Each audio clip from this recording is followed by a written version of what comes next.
टिम्मी बात करने वाला पेड़ की अद्भुत यात्रा। बहुत समय पहले एक घने जंगल के बीचों बीच एक छोटा सा पेड़ था जिसका नाम था टिम्मी। टिम्मी बाकी पेड़ों की तरह बड़ा और मजबूत नहीं था, लेकिन उसके पास एक अनोखी शक्ति थी। वह बात कर सकता था। हालांकि टिम्मी बहुत शर्मीला था और कभी किसी से अपनी बात करने की क्षमता के बारे में नहीं बताया। वह हमेशा सोचता था कि अगर बाकी जानवरों को पता चला कि एक पेड़ बात कर सकता है तो वे क्या सोचेंगे। एक दिन जंगल में एक गंभीर समस्या खड़ी हो गई। कई दिनों से बारिश नहीं हुई थी और एक भयंकर सूखा पड़ गया था। झीलें सूखने लगीं और सारे जानवर बहुत परेशान हो गए।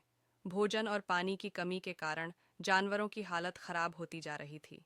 सभी जानवर इस संकट से निकलने का कोई रास्ता ढूंढने लगे, लेकिन उन्हें कुछ भी समझ नहीं आ रहा था। टिम्मी, जो हर दिन अपने आसपास के जानवरों को देखता और सुनता था, अब और चुप नहीं रह सकता था।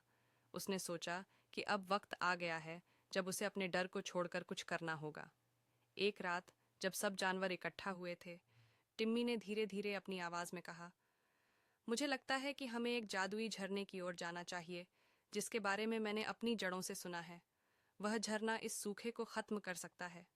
सभी जानवर चौंक गए, क्योंकि पहली बार उन्होंने किसी पेड़ को बात करते हुए सुना था। लेकिन टिम्मी की बातों में सच्चाई और उम्मीद की किरण दिखाई दी। खरगोश, हाथी, तोता और हिरण जैसे कई जानवर टिम्मी के साथ जाने के लिए तैयार हो गए। टिम्मी ने जानवरों का नेतृत्व किया और वे सब मिलकर उस जादुई झरने की खोज में निकल पड़े। रास्ते में कई कठिनाइयां आईं, कभी तेज धूप तो कभी गहरे जंगल के खतरों का सामना करना पड़ा। लेकिन टिम्मी ने हार नहीं मानी और उसकी हिम्मत से बाकी जानवर भी प्रेरित होते रहे।